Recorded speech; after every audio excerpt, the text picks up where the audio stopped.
Good morning, everybody. Welcome back to Political Ray. I hope everybody's having a great morning. It is Friday. Happy Friday, everybody. Hope everybody's looking good forward to the weekend. We got some stories today coming out. Before we get into that, just a quick reminder: you can follow me on X at the Political Ray. You can follow me here on Rumble. You can follow me, subscribe on YouTube if you want to, but just Rumble's where it's at. Go to Rumble. That's where we do the live shows, and that's where it's at. So anyway, let's get into this. We got some 145% tariffs have now been put on China after they came out and said that they have raised their tariffs to 125% on the U.S. Trade wars heating up, but I think that this is gonna, as long as President Trump keeps the pressure on China, I think it's gonna work out in our favor. That's just what I think, but we'll get into that. Tulsi's come out and said that voter machines need to be looked into. They're susceptible to being hacked, and she got into that a little bit. We'll get into that too. And she also talks about declassifying COVID related documents with the lab leak and what have you. In the beginning, you couldn't even say it was a lab leak. You'd be censored and thrown off of any kind of platform for saying so. Anyway, but we'll get into that too. There was a tragic helicopter crash in New York City, and tragic. But we'll get into that a little bit too.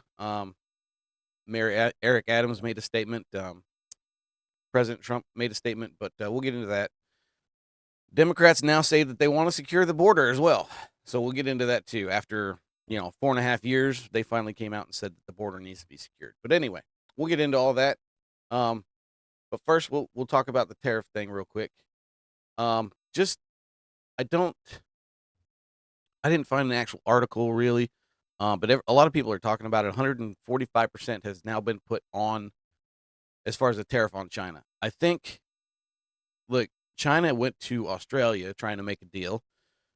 Australia said no, we're already in negotiations with the U.S. and we're not gonna jeopardize that. So look, pretty much the gist of this is the fact that President Trump has isolated China from the rest of the world, which is a good thing for the US, for the world. Okay. China has been taking advantage of everybody around the world with their cheap labor and their cheap products that break a week or two after you get them.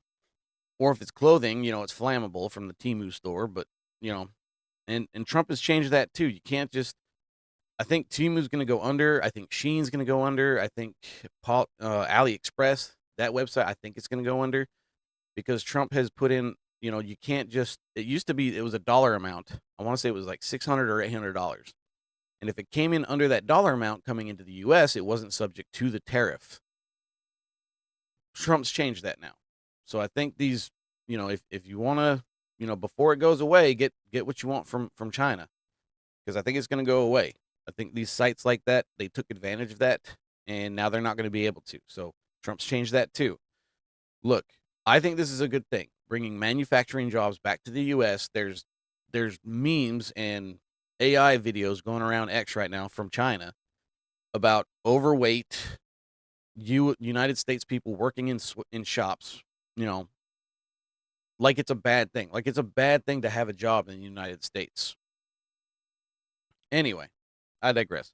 We're gonna go ahead and I'm just gonna go ahead and from that, like I said, 145% tariffs on China. Like I said, I think it's a good thing. Trump's, in my opinion, he's playing chess. He's thinking 3, 4 moves ahead.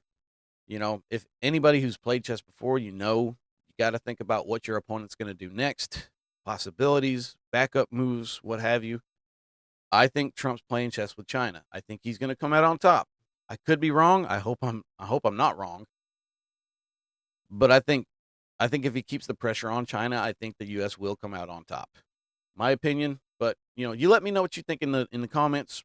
Tell me what you think about it. But anyway, we'll get into this next story. Tulsi Gabbard talking about voting machines and how they're susceptible to hacking and all kinds of other stuff. Now, in my opinion, I've said it before. I'm a strong, strong believer in paper ballots. You know, do it one day. You have exceptions for disabled people and people that are deployed within the military. I have no problem with that being, you know, mail in voting. I'm fine with that. But, you know, Let's see if I got anything here. Nope, nothing yet. Anyway, we'll talk about this Tulsi Gabbard. Now, she is this is a video of her talking about the voting machines. Now, as I said before, I'm a strong believer of in-person voting, paper ballots, make make election day a national holiday so that everybody has that day off. That way they can go vote. It seems pretty simple. Make it that one day, make it so that everything is counted. And there's states that are coming out now that are saying you can't vote, you can't tally up votes after the election day. I'm in favor of that as well. Everything should be done that day. Look at Florida does it. Every single election. Florida has been fine. Ever since the whole debacle with Gore versus Bush, Florida's been on point. And I give them props for that. Paper ballots, make it a national holiday so that everybody can go vote. Tally up everything that day. Done. That's how I feel about it. But we'll take a look at what Tulsi says here, and you let me know. I've got a long list of things that we're investigating. We have the best of the best going after this. Election integrity being one of them. We have evidence of how these electronic voting systems have been vulnerable to hackers for a very long time and vulnerable to exploitation to manipulate the results of the votes being cast, which further drives forward your mandate to bring about paper ballots across the country so that voters can have faith in the integrity of our elections. I've got a... Okay, there you go. I'm fine with it. Again, paper ballots, yes, these things need to be investigated. There's been all kinds of rumors and stuff flying around online about, these machines being compromised. They're too easily hacked and what have you. I'm not a fan of them. Again, paper ballots, make it a national holiday, let everybody get out and vote, have everything tallied by the end of that day. Done. Easy peasy. Anyway, she was also talking about declassifying COVID-19 materials. And we've seen this, throughout this administration now. The JFK files, the Epstein files, nothing that I've seen. No big major bombshells. Everything's stuff that pretty much the public already knew and, what have you. I don't see this being any different, honestly. If they release this declassified, if they declassify these papers, the COVID-19 origins, everything else, I just don't see it being anything that we don't already know. Again, I've said it before. We've seen it already with this administration in the few months that this administration has been in office. It's kind of the same thing. They drop these big bombshell stories about, we're going to declassify this and we're going to declassify that. I don't care anymore. I don't. Because every time they talk about this and there's no big bombshells. We're not surprised by anything. It's already, stuff we already knew. And them coming out and say we're going to declassify the COVID-19 origins. Look, it's pretty much well known at this point that it did come from the lab. And we already know that. So, what are they going to... Maybe there's something interesting in there. Maybe I'm wrong. Maybe there will be a bombshell in this. I doubt it, though, just because of what they've done already thus far. But let's see. A new government task force will consider big changes to America's intelligence community and examine whether material about the origins of COVID-19 and other topics of public interest should be declassified, Director of National Intelligence Tulsi Gabbard said. Now, again, I will say, I don't expect a lot from this. I don't. Like I said before, we've already seen the stuff. It's the same stuff. Public knowledge stuff is what I'm trying to get to. It's already happening. We've already seen this stuff. Nothing's come out officially, but everybody pretty much knows that this came from the lab. But anyway, I digress and I'm rambling. But anyway, known as the Directors Initiatives Group, the panel will study how intelligence agencies can cut costs in line with recent executive orders from President Donald Trump, the department said Tuesday in a statement announcing the creation of the task force. Okay. The group also will examine ways intelligence agencies have become politicized or weaponized, the department said. I'm you know, I'm good with that because of the fact, look, the sad truth about it is these departments have been weaponized against not only political opponents but the American people. You got teachers, not teachers, parents going to school board meetings being and having the FBI there because they're at a school board meeting and they don't like what's happening within the schools. They don't want their kids being taught this crap that they are being taught. They don't want drag queen story hour and all this other BS that they've been doing within the public school system. But you've got the weaponization of the DOJ and what have you, and I'm a fan of this. Look into it. It's not hard. I mean, everybody's seen it anyway. Let's see. We got among its other duties, the panel will review efforts to prevent unauthorized disclosures of classified material and examine whether the government should declassify material regarding the origins of COVID-19. Okay, let's see if we got anything else important in this article. Let's see. President Trump promised the American people maximum transparency and accountability. Gabbard wrote in the statement, "We are committed to executing the president's vision and focusing the intelligence community on its core mission, ensuring our security by providing the president and policymakers with timely, apolitical, objective, relevant intelligence to inform their decision making to ensure the safety, security, and freedom of the American people." I'm good with that. I want to know what is going on. I want to know why we're doing something. I want to know these kind of things. I'm okay with, again, I'll say I'm okay with declassifying the COVID-19 materials. Do I expect anything out of it? No. Again, I'll just refer back to the fact that we've had the Epstein files, nothing big bombshells, nothing in there. JFK, a dud. Everything that's been released to this point as far as these declassifications of these different issues, it's already stuff that people didn't already know. So I don't expect anything from it. Will there be a bombshell? Maybe. I don't know for sure. I don't expect it though. I really don't. That being said, RFK has come out and he said that we're gonna figure out why autism has been spiking within the US by September. This is interesting. I do want to know why autism has spiked. It used to be 1 in like 1,000 or 10,000, something like that. It was a big number. Now it's down to what 1 in 35, something like that. It's really low now. It's crazy how much that this has increased over a short period of time. I'd like to know why. Is it the vaccines? A lot of people point to that. I don't know for sure. There's no evidence. There's nothing related to this. There's nothing out there saying this is why it's actually happening. For RFK to come out here and say that, because autism is a problem within our country right now, for him to come out and say we're going to figure this out, I'm on board. I like it. Anyway, we'll take a look at this article. This is from OAN News. RFK Jr. cause of autism epidemic will be revealed by September. This is, to put a date on it makes me think that he might know something that we as the general public don't know.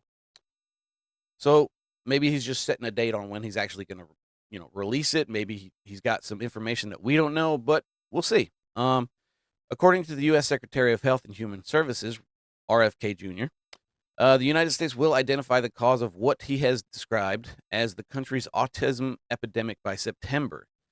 He said at a cabinet meeting on Thursday, Kennedy, who has vowed to make America healthy again, has been working tirelessly to research and speak with other health officials on the links to autism, in addition to transforming America's approach to public health, environmental sustainability, and government accountability.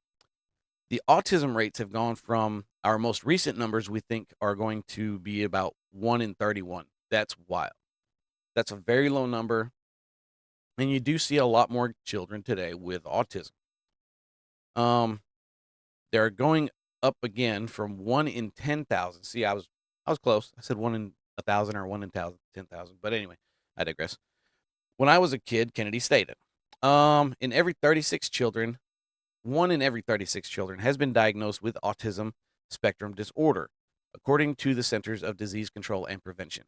According to the figures from the year 2000, 1 in 150 youngsters had an autistic diagnosis in the past. Kennedy was born in 54, an era when diagnostic criteria for autism was limited and formal testing was almost non existent. That's true. I mean, I'll give credit where that's, I mean, yeah. Let's see. Oh, we got a all chemicals. Yeah, that's true. That's true there. C Stu 85. I agree with that. Let's see. We're also diagnosing autism at younger ages due to effect screening based on recommendations from the American Academic of Pediatrics. If I could get the word out, it'd be a lot better, wouldn't it? Anyway, let's see. Finally, there have been major changes in laws and culture attitudes that have made educational accommodations and behavior therapies more readily available to affected children, thereby driving diagnostic patterns. I agree. I mean, there should be things within the school system to help children with learning issues and what have you. I'm totally on board with that. Still don't agree with the Department of Education. I think it should go away. I think it should be a state issue, but that's just anyway. We have come a long way in our understanding of autism, and a better understanding has led to higher rates of diagnosis. This is nothing to panic about, and it certainly isn't proof of an environmental cause of autism. However, many parents of autistic children have argued that these claims and theories are oversimplified at best and underhanded gaslighting at worst. I think that I think there's a lot of theories and rumors and everything else flying around online about why autism is peaking and why it's spiking, what have you. Um, I couldn't tell you what exactly why it's spiking. Like I said, a lot of people think it's the vaccines. I don't know about that. Uh, I would hope anyway that a lot of these vaccines have gone through rigorous, thorough, you know, testing and what have you, so that we don't have any negative side effects. Something like autism being a side effect of these. I mean, 1 in 35. That's a high number for, especially if it is vaccines. I don't know. I hope it's not, but anyway. Let's see. At your direction, we are going to know by September. We've launched a massive testing and research effort that's going to involve hundreds of scientists from around the world. By September, we will know what has caused the autism epidemic, and we will be able to eliminate those exposures. I hope so. I really do. I hope it's sooner than that. Maybe it will be if they've got that many people looking into it. I really hope that it is before September. But you know, I like RFK. I'm a fan of Bobby. I think he's doing a good job. Unlike some of the other picks that President Trump has done, namely Pam Bondi just spewing whatever she wants on Fox News every single night. I think that she should do more and talk less. But that's just my opinion. With that, we'll go ahead and move on to now. This is terrible, terrible, terrible news. A helicopter went down into the Hudson River in New York City. There was 6 people that died, including the pilot and a family of 5. Terrible, terrible thing. It's always sad when something like this happens. Now the left has come out and said that this is because of President Trump. I don't see how. The sad fact of the matter is that the prop, the helicopter prop just, for some reason I couldn't see why, but speculations are flying around online, but it looks like the prop just came right off the helicopter and it went down. Um, Other than that, I couldn't tell you. Pretty sure it's not Trump's fault that the propeller just flew off of the helicopter, though. Call me crazy, call me a conspiracy theorist, but I don't think that that's Trump's fault. But the left is going to blame him for everything that goes wrong within the country. So, President Trump came out. He made a statement. Terrible helicopter crash in the Hudson River. Looks like 6 people, the pilot, 2 adults, and 3 children, are no longer with us. It's sad. It's terrible. I hate it when this kind of stuff happens. But, unfortunately, this stuff does happen. God bless the families and friends of the victims. Let me get rid of myself so I can actually read that. There we go. Uh, let's see. The footage of the accident is horrendous. God bless the families and friends of the victims. Secretary of Transportation Sean Duffy and his talented staff are on it. Announcements as to exactly what took place and how will be made shortly. Um, Again, it's terrible. It's always it's always sad when this kind of stuff happens. Again, I will stress this isn't Trump's fault. You can bloviate it all you want, but a propeller flying off of a helicopter is not something he had nothing to do with it. But they'll push it anyway. We'll take a look at the now. If you don't want to watch this, I understand, but this is a video of the chopper going down into the Hudson River, and we'll take a look at this. We'll see. There it goes. Terrible. And you can see that the propellers, like the props on the top of it, they're just gone. And this is crazy. It is a tragedy. It's sad. This stuff, I wish it never happened, but unfortunately it does. But I'm gonna show you this other one. This is just it's pretty much the same video, but it's got the little arrow. See that right there? That's the propeller that's supposed to be on the top of the helicopter that just came off, apparently. As I said, there's a lot of speculation going around the internet as to why it happened. A lot of people, like I said, they're just blaming Trump because it's just what they do. But this is not Trump's fault that this propeller just came flying off of this helicopter. It's just not his fault. Anyway, let's see. So you can see it here. Look at that thing. It's still running. Now they said that this came down by the tunnel there, but it hit the water. Thankfully, nobody else was hurt. I mean, again, it's sad that the people on board didn't survive, but fortunately, there wasn't no collateral damage, as it were, because of this. Now, Mayor Adams came out and made a statement, and we'll take a look at what he said. It's just tragic. You never really know what to say when something like this happens. I'm going to tell you right now, if I was the mayor of New York City, I would have no idea what to say on this other than, prayers for the family.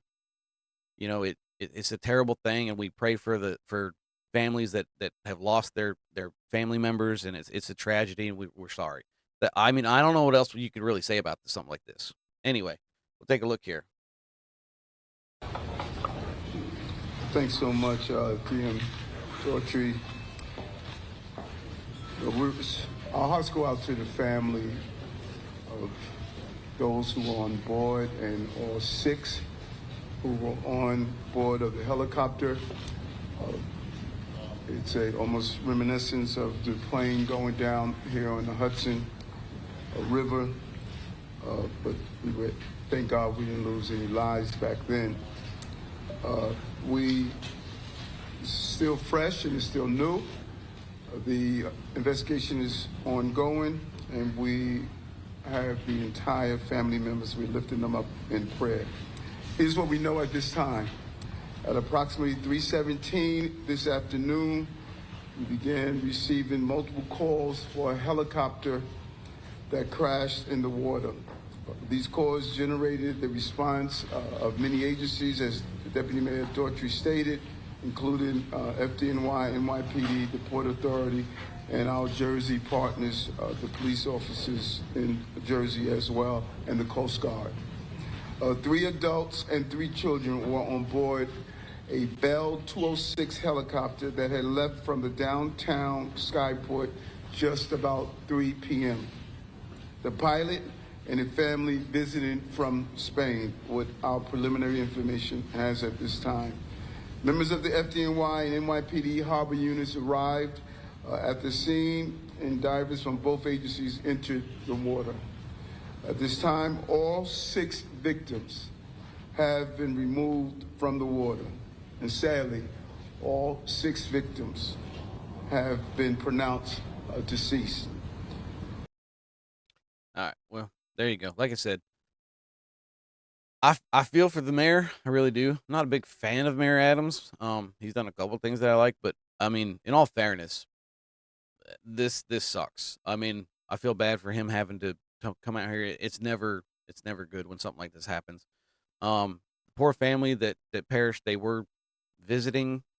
Um, I didn't see a lot of information other than, I mean, it was a higher up, well-to-do family, but I mean that's neither here nor there. But um, this is just sad, and I mean it's never good when something like this happens. And I feel bad for Mayor Adams having to do this, but I mean the investigation is underway, and I can tell you, it's got nothing to do with President Trump. Like I said, people are going to come out and they're going to blame him. I've seen a lot of stuff on X saying another air traffic, tragedy under President Trump's watch. It's got nothing to do with him. No, absolutely nothing. I'm pretty sure it was a private chartered helicopter, and it just, like I said, the propeller just come off the helicopter. What are you supposed to do? Anyway, sad. Anyway, so we'll go ahead and move on from that, and we'll get into the Save Act. Now, a lot of people are talking about this. A lot of people are saying this is going to enact. This did pass the House. Okay, it passed the House. It's got to go through the Senate before it can get to President Trump's desk. I do not believe that this is going to get through the Senate. I hope I'm wrong. But this probably won't get through the Senate. You have to have 60 votes in the Senate. Now, I've heard there's about 4-ish Democrats on the left that are going to go ahead and sign off on this. But even with that, you're not going to get the 60 vote that you need to negate the filibuster. I think this is going to get filibustered. I don't think it's going to get through the Senate. That's just what I think. I hope I'm wrong. Again, I hope I'm wrong. But a lot of people are talking about this, saying that it's going to take away women's rights. Women who are married, because the way this is set up is you have to provide actual proof of being a citizen in order to get ID. It's not, look, the whole women thing is not true. It's a leftist talking point. It has nothing to do, if there's a lot of things that you can do to prove who you are and prove that you're an American citizen. I can tell you a personal story. I was born abroad. I'm a military brat, and I was born in Germany. I never had a birth certificate. It was very, very difficult for me to obtain that birth certificate because the base that I was actually born on doesn't exist anymore. So it was really difficult for me to obtain that, but I did. It took a long, long time, a lot longer than what it should have, in my opinion, but I was able to obtain it with a birth certificate. And it's actually, it's a certificate of birth abroad, but it works as the same thing. I was able to get ID. It sucks. There's a lot of people out there with similar stories, but you can get an ID. The talking points from the left on this are BS. And the whole poor people can't get an ID, that is insanely not true. I mean, for anybody to come out and say, but the poor people can't get an ID, they can't prove they're citizens without, blah, blah. It's no. You can get an ID. Getting an ID is not that hard. Getting some of the documents you need to prove yourself as an American citizen can be difficult in certain situations, like mine. But in all fairness, getting an ID is not that difficult. It's not that difficult to prove you're an American citizen. And the whole women marriage thing and changing their last name, it doesn't hold any water. None whatsoever. You can go out, if your birth certificate has your maiden name, as it were, and you have an ID with your married name, you still have your birth certificate saying your maiden name.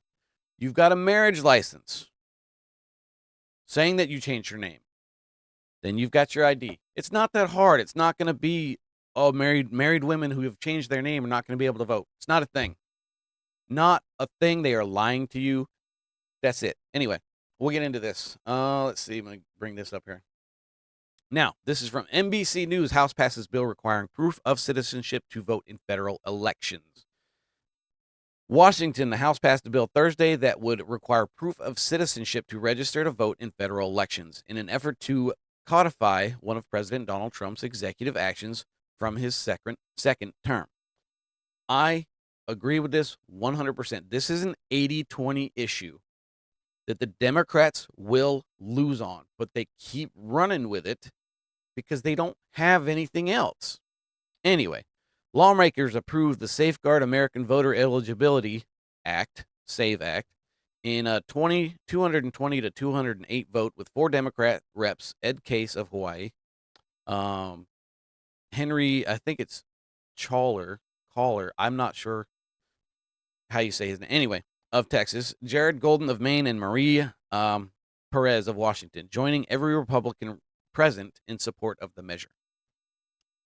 They're gonna the poor Democrats who actually voted for this, they're gonna get some blowback. But the legislation sponsored by Rep. Chip Roy of Texas would amend the National Voter Registration Act so that the states would be required to obtain proof of citizenship in personal form from people who register to vote. Again, I'm going to say I agree with this. This should have been a thing the whole time.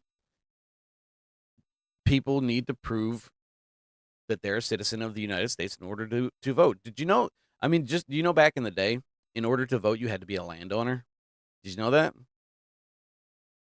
Because you had to have some kind of stake within the country. I'm not for letting people, if you don't have an ID, more than likely, not in all cases, but more than likely, you're not going to be a citizen of this country. And if you're not a citizen of this country, you don't have the country's best interests at heart. So you shouldn't be voting in our elections. It's as simple as that. And I'm all for proving that you're a citizen in order to vote. Let's see. It would also require states to establish a plan to remove undocumented immigrants from existing voter rolls and would allow American citizens to sue election officials that don't follow proof of citizenship requirements. That's a big point. I'm just going to stress this real quick here. This would allow American citizens to sue election officials. That's pretty big, in my opinion. Letting them, if the American voter, if somebody, just a regular old citizen, has some kind of proof that somebody who's voting, who's not an American citizen, they can actually sue. I think that that's a big thing. This is not to say that everybody's just going to come out and start throwing lawsuits out willy-nilly, because I don't think that that's the case.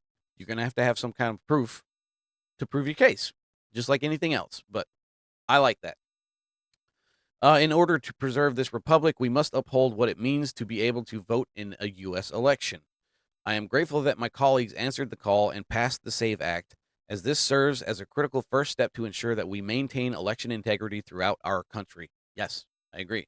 Again, though, still has to go through the Senate. Don't know when it's going to go up to the Senate. Probably not until, I would imagine, not today. I'd imagine it's not going to happen on Friday. Probably happen next week. But maybe I'm wrong. Maybe they'll do it today. I doubt it, though. Election officials, voting right advocates, and Democrats have warned that the SAVE Act could disenfranchise millions of eligible voters who don't have easy access to identification documents, in addition to women who have changed their last name after marriage. It's not true. It's a talking point, and anybody who thinks, look, they say that, oh, what about the black community? They don't have access. They can't drive to the DMV to get an ID card.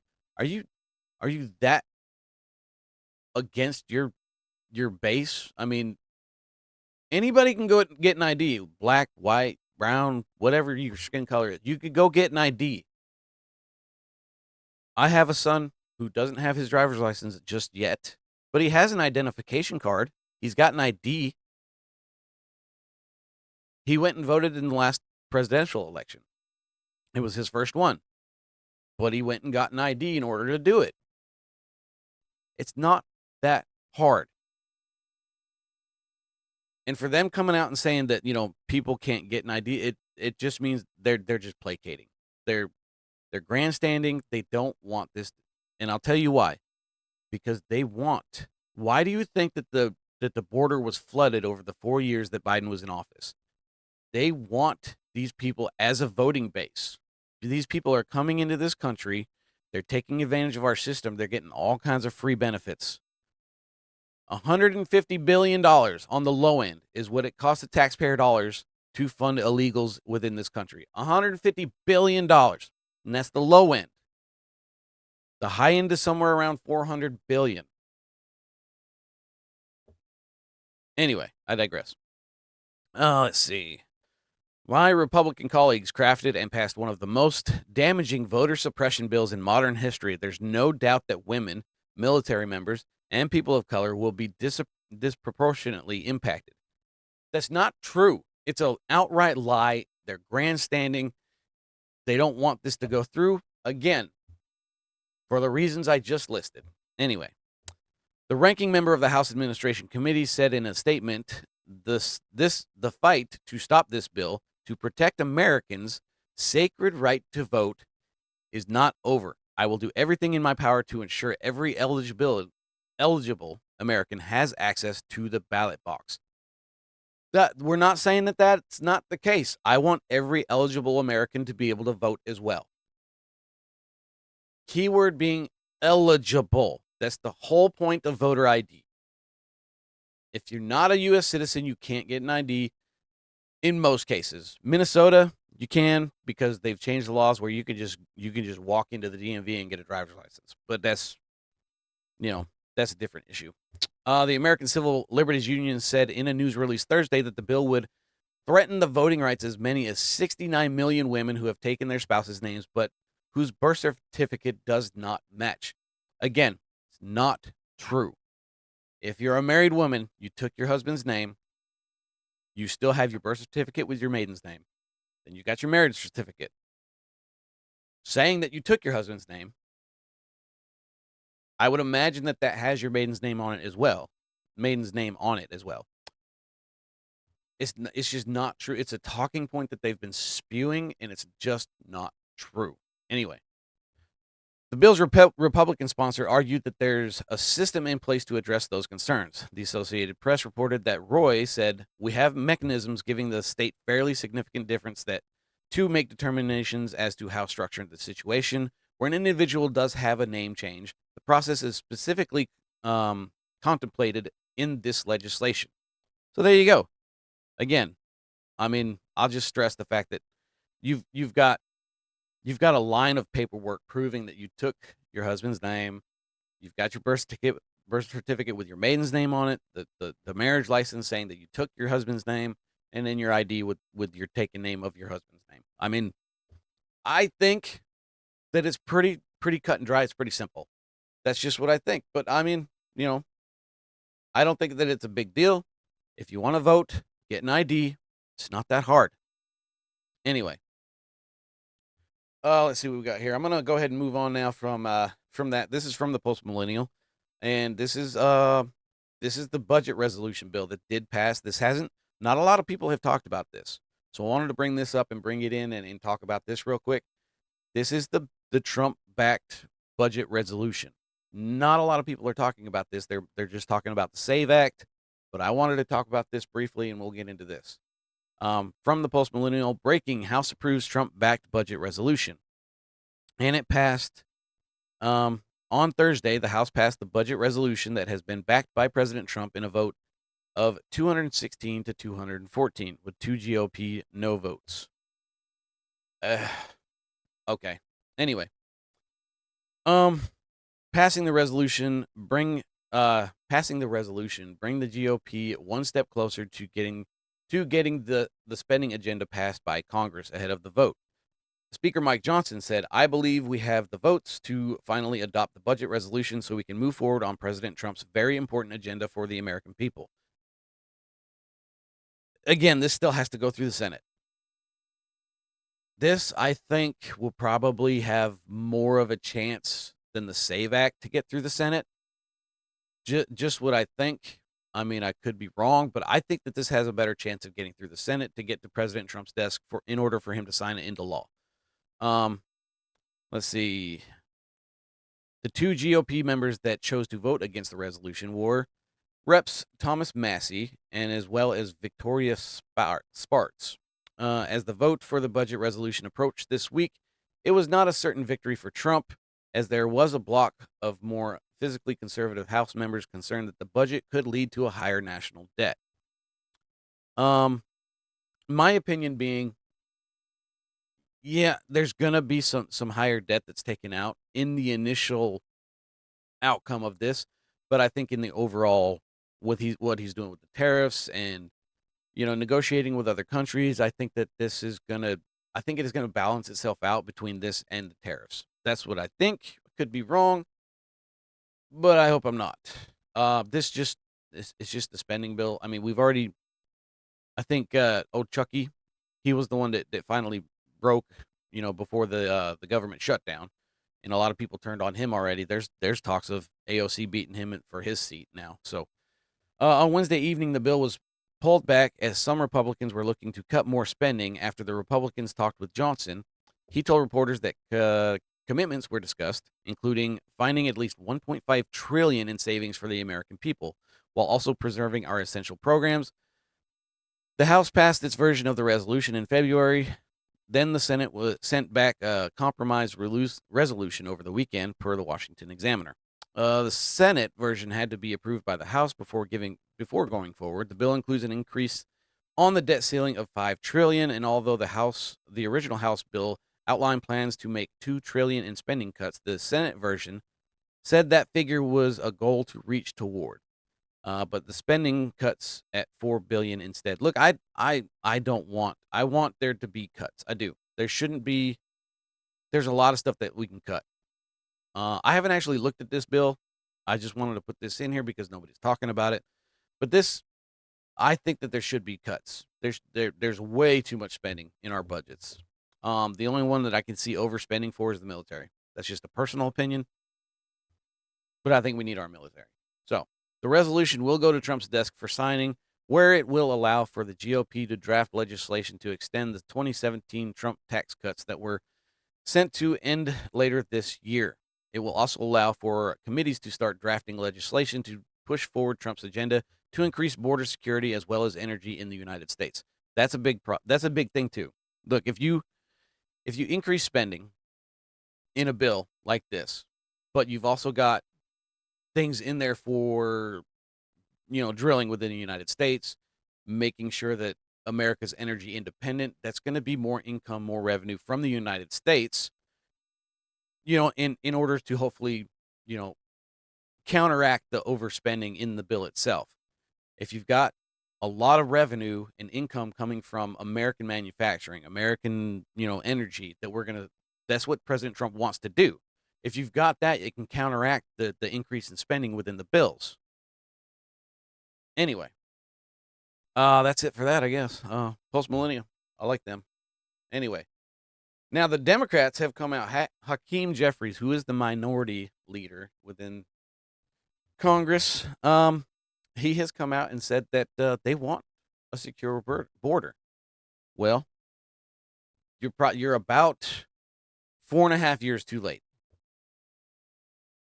The influx of people coming into this country, especially, namely on the southern border, is insane. Now, nobody knows an exact amount.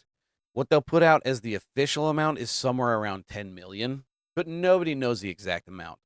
I would guess probably double that. That's just what I would say, but I could be wrong. But nobody knows the exact amount, so nobody really knows for sure. The influx of people within this country has put this country not just only into a financial stress, but all kinds of other things. It just caused all kinds of problems. Anyway, this is from the Post Millennial as well. House Minority Leader Hakeem Jefferies told reporters on Thursday that the Democrats believe the country needs to secure the border. Again, you're about 4.5 years too late there, guy. Anyway, ideas that Republicans, including President Trump, pushed for years under the Biden administration and its border crisis. Let's not forget that old Kamala was put in charge of the border. She might have not had the actual border czar in name. Okay. Tom Homan owns that now, but he's doing a fantastic job. Biden specifically put her in charge of the border. And it went to crap. Anyway, in response to the reporter's question on whether Democrats would support additional funding to border security proposed by Republicans, Jeffrey said, "We would need to look at the particulars." Of course, he's not going to outright come and say, "Yeah, sure," because that would be promising them to something that they don't want to do. I do not believe for 1 second that the Democrats want the border secured. Why would I say that? Just look at the last 4 years under President Biden. It's as easy as that. Anyway, Take a look at the video here. We got a little video. We'll see what he says. Republicans are proposing new spending for border security funding in this forthcoming budget bill. Is that something that your conference will support, that sort of security investment? We have to look at the particulars. We believe that we need to secure the border, make sure that it is safe and strong, that the rule of law, consistent with America as a country of a nation of laws, is fully and completely implemented at the border. We believe we have a broken immigration system and we need to fix it in a comprehensive and in a bipartisan way. And we also believe that we must always defend dreamers, farm workers, and law-abiding immigrant families and protect them from aggressive overreach by the Trump administration. Those are the principles that we... What do you think he means by overreach by the Trump administration? Does he mean getting rid of the illegal gang members within the United States? What do you think that he exactly means by that when he says that? Look, and I'll say also, we've got a border crisis. He outright said it. But where were you guys for the last 4.5 years? You had 4 years of Biden. Kamala put in charge of the border. 10 million officially. Somewhere, something like that. 9-10 million. I can't exactly remember the exact number they said. But the official number is somewhere around 10 million people. Where were you the last 4 years? This is why I don't believe a word that this guy says. But he's got to get his jabs in on President Trump there at the end, saying the overreach by the Trump administration. The guy, look, the Democrats they're losing on every single, look, the border is another 80-20 issue. They don't have anything. There's infighting within the Democratic Party. They're saying AOC at 10%. AOC's at 10% saying that she's the leader of the Democratic Party. Nobody knows. They don't have a clear leader. Everybody knows that President Trump is the clear leader of the Republican Party. Democrats have too much infighting. They don't know what they want to do. They don't know if they want to side with the trans community. They don't know if they want to, have stronger borders. They can't. They flip-flop. They don't know what they're doing. They have no idea what to do. Too much infighting. They're losing on all these 80-20 issues. All of them.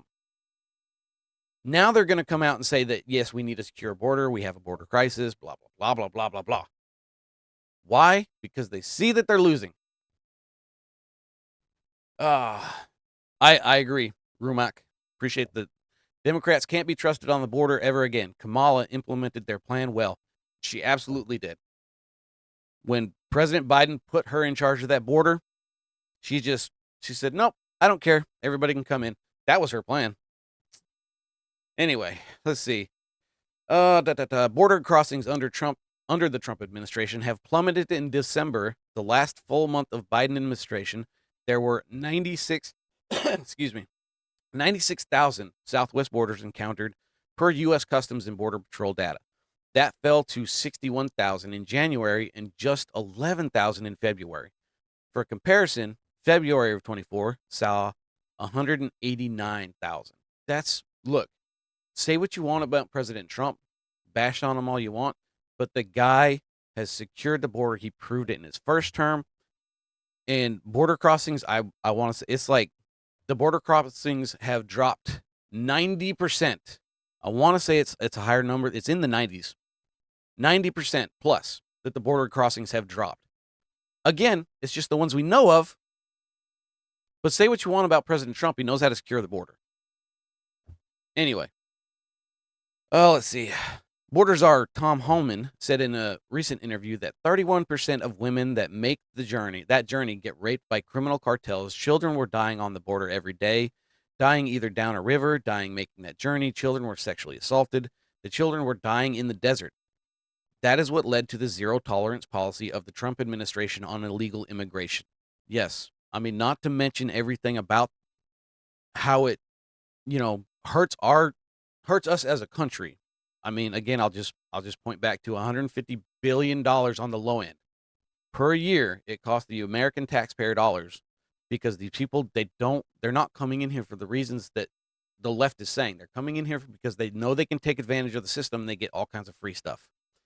Now, President Trump is changing that. But that was one of the things. President Biden just gave these people all kinds of free stuff.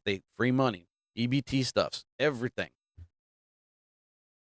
There's videos out there of people receiving up to $3,000 a month just to go along with what they're getting in EBT payments. So again, I stress the low end, a high end of $400 billion a year. It costs the taxpayer dollars for illegals. Anyway, I'm rambling again. You know, they made that journey. A lot of women and children not only died, many were sexually assaulted. So we said, look, how can we save lives? How can we stop the sexual assault of children? So we said, look, let's prosecute them because it's a crime to enter this country illegally. So if we prosecute them and put them in jail, maybe the numbers go down. Maybe less will come. And it worked. There you go. I like Tom. I think he's doing a fantastic job. I got nothing bad to say about the guy. And the guy, every time I see him on any kind of interview or anything else, the guy he's owning the reporters, anybody that tries to bash him on anything he's trying to do. The guy is very knowledgeable. He's a no tolerance kind of guy. Don't take no kind of BS. I like the guy. He says it how it is. There's no BS with the guy. But anyway, that's all I got for this morning. I hope everybody enjoys their weekend. I really appreciate you hanging out with me. And I'll say again, you can follow me here on Rumble. Hit that like button. And you can also follow me on X at ThePoliticalRay. And again, I appreciate everybody hanging out. I hope everybody has a great weekend. God bless.